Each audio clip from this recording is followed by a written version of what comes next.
Morning. हम लोग आज पढ़ेंगे, स्टार्ट करेंगे अलंकार से। अलंकार का मतलब सबसे पहले जानना जरूरी है। तो अलंकार का अर्थ होता है आभूषण। किसी भी काव्य की शोभा बढ़ाने वाले तत्व को आभूषण कहते हैं। जैसे मनुष्य अपनी शोभा बढ़ाने के लिए आभूषणों का प्रयोग करता है कि उसकी शरीर की शारीरिक शोभा को बढ़ाए, उसी तरह काव्य की शोभा बढ़ाने के लिए हम जिन शब्दों का प्रयोग करेंगे वही अलंकार होगा। अलंकार के प्रकार।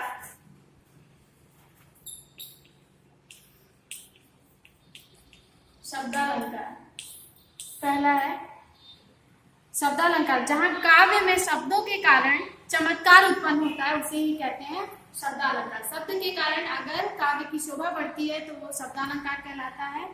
जैसे कनक कनकते सौगुनी मादकता अधिकाय। यहाँ पर कनक की आवृत्ति बार बार हो रही है, शब्दों का प्रयोग बार बार हो रहा है और शब्दों के कारण चमत्कार भी उत्पन्न हो रहा है, तो यहाँ पर होगा शब्दालंकार।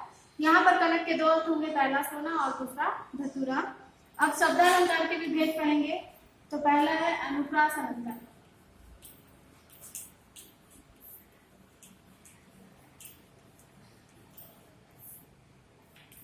शब्दालंकार में सबसे पहला है अनुप्रास अलंकार।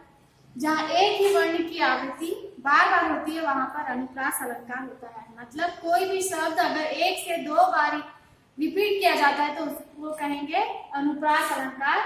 जैसे इसका उदाहरण होगा, चारुचंद्र की चंचल किरणें खेल रही थी जलतल में, स्वच्छ चांदनी बिछी हुई थी अवनी और अंबर तल में। अर्थात च वर्ण की आवृत्ति बार बार हो रही है, तो यहाँ पर अनुप्रास अलंकार होगा। दूसरा यमक अलंकार।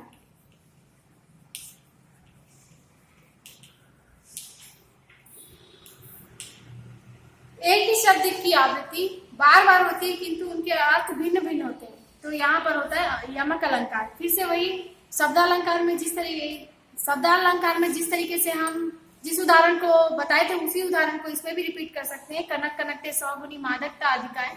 मतलब कनक शब्द की आवृत्ति दो बार हुई है जिसमें दोनों कनक के अर्थ अलग अलग निकलते हैं। पहला कनक का अर्थ होता है सोना और दूसरे कनक का अर्थ होता है धतूरा। अब तीसरे में जाएंगे। तीसरा है श्लेष अलंकार।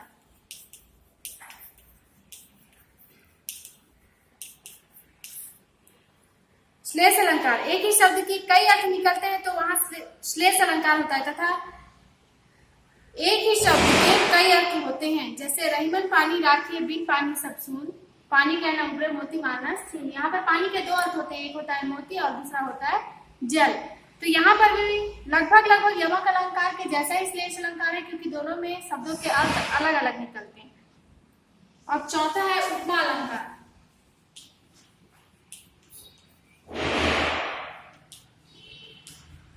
उपमा अलंकार नाम से स्पष्ट होता है कि उपमा किसी की उपमा दी जाती है, संज्ञा दी जाती है। अर्थात इसका मतलब होगा कि तुलना भी करेंगे या किसी भी चीज को सीधे सीधे उसकी संज्ञा देंगे।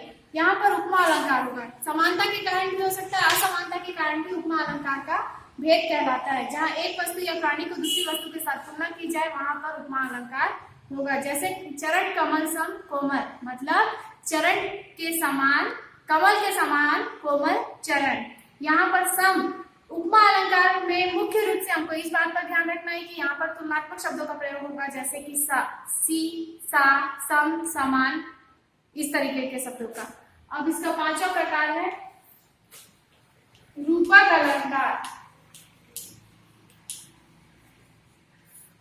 तो जहां पर अत्यंत समानता या गुण के कारण किसी को सीधे सीधे बोल दिया जाए कि वही चीज है, तो यहाँ पर रूपक अलंकार होगा। जैसे मैया मैं तो चंद्र खिलौना ले हूँ, मतलब मुझे तो चंद्र ही चाहिए खिलौने में। मतलब वो चंद्र के समान नहीं होगा, बिल्कुल चंद्रमा ही होना चाहिए, इतनी समानता हो उस खिलौने में, वहां पर रूपक अलंकार होगा।